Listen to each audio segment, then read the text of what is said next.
why do you think I have to get into that building? You probably think he's going to work there. No. I have to get into that building because I can get a free cup of coffee there. And you know why? Because I'm homeless. In Amsterdam, I can tell you exactly where to get a cup of coffee. I know that now. But you didn't think that, me looking like this, because I don't fit the profile of a homeless person, right? Because a homeless person is supposed to look like that. Well, let me clue you in on something. Only a small number of homeless people look like that.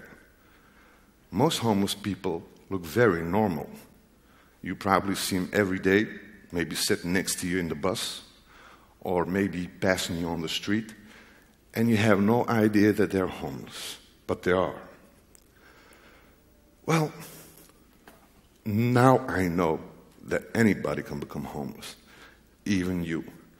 So, who thinks he's safe and who takes his life for granted is wrong, because it can happen to you too. But what then? If you have health insurance, for example, you get ill, you'll be helped. But there is no insurance for problems, let alone for homelessness. That kind of insurance is yet to be invented. But how do you become homeless? Well, talking from my own experience, things happen to you. One thing triggers another thing, and before you know it, you're homeless. Well, this is what happened to me. I grew up in a normal family in Amsterdam, had a very happy youth. I did well at school. I went to college. As a matter of fact, I went to the TEDxDelft right here. I studied here. And after that, I studied information technology at the University of Amsterdam. And after college, I moved to Canada and later to the United States to study further and to work. I used to own a very successful business in San Francisco. And I had a good life. I made money. I was happy. I was a normal guy. And then I decided to come back to Holland. When I got back here, I got good jobs. I worked as a telecoms engineer. I worked in the banking business for a while. And my life was good. Everything I touched, you could say, turned into gold. I was young, fast, successful. And then I met this beautiful lady. We fell in love. We got married. And my first son was born. I was 29 years old then, at the time. And I felt really responsible. I was a father now, and I had a family for which I had to provide. So I focused on my career. After a while, I found this position as a manager for a big company. I made a lot of money, and life was good. I had a solid marriage. I had a son now, I was a father. And when I was 34, my daughter was born. And that completed our family. And I was happy, and we could afford anything we wanted. But unfortunately, that happiness didn't last. Me and my wife, we started having arguments. The bickering started. And one day I came from work, and she was back, and she said that she was going to leave. And she left. Well, there I was with 2 young children, for which I had to take care alone. Well, I love my children, so taking care of my children was the issue. The problem was that I had to combine it with a very intense job where I normally put in 10 hours a day. And that was very stressful. After 3 years of ordeals, the stress and strain really took their toll on me. I started developing psychological problems, financial problems, the bills stacked up. And there had to be a solution. I thought I was going to go crazy. And the last thing I wanted was to snap, because I read the papers. And I knew I'm not Superman. And I'm still in control now. And the last thing I want is a thing go wrong. So I spoke to a couple of people, my doctor, and I saw to it that my children went to a safe place. And I turned in the keys of my house. And I literally fled my life. The collecting agencies, everybody was after me. And I felt really disappointed in me. I had let my kids down. And I was Now, I'm a proud person, so to be seen in my hometown with a backpack sleeping in the park, that was the last thing I wanted. So I fled to another city. And there I rented a room for a while. And I did all kinds of things to survive. I worked as a cleaner, I worked in a factory, but nothing really worked out. And finally I got laid off. And then I couldn't pay for my room anymore, so I got evicted. And then I was really homeless. I was on the street. It was a new situation for me.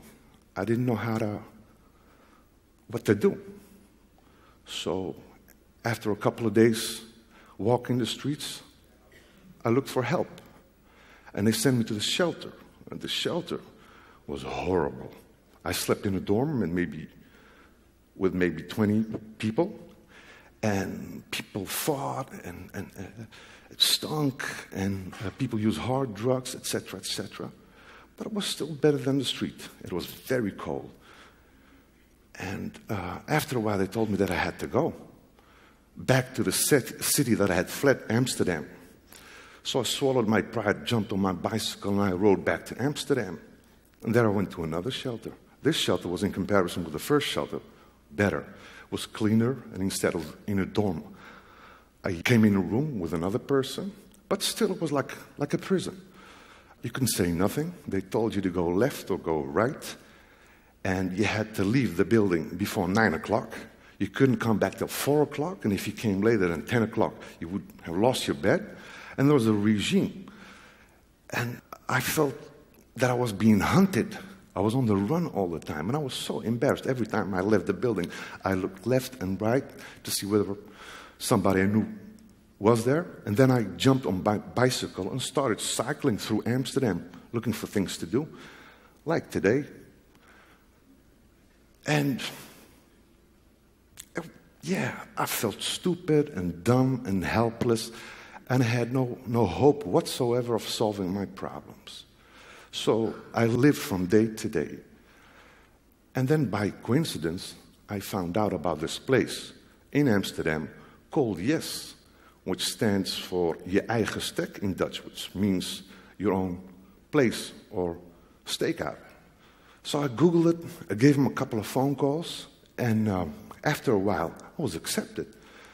When I got to Yes, it was totally different.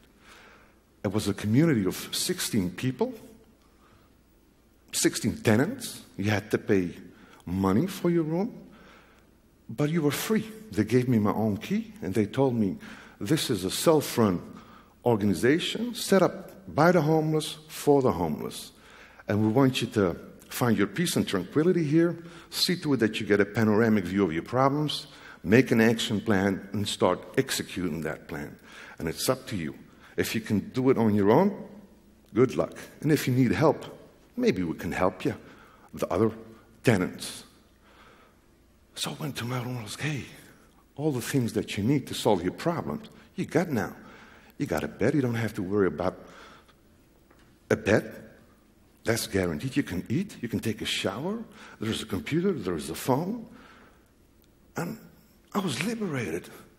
I could use my talents again. So I started sending my emails, writing my letters, and in a minimum of time, I had this helicopter view of my problems, and I started solving them. Because I'd been to school for 20 years, so I knew how to send an email. I knew how to make a phone call. So those things that I had, I used to help myself. And I felt Jamal again. I wasn't homeless.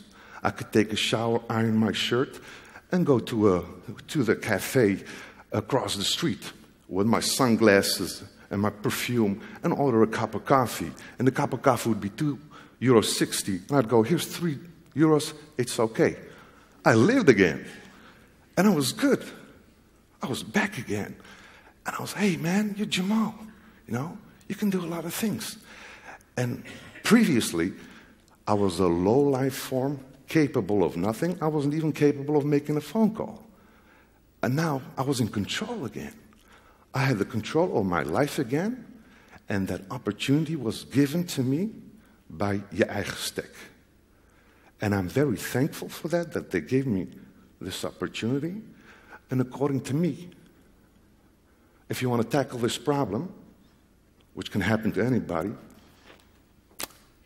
you should let people do what they can and focus on that instead of focusing on what people can't. And that is my main message. Give people the chance to help themselves. Well, that's basically my story. I'm back again. I don't have debts anymore. I got a home of my own. I got my kids back. I'm a law-abiding, tax-paying citizen again. So thank you very much. I have to go to work now. Bye-bye.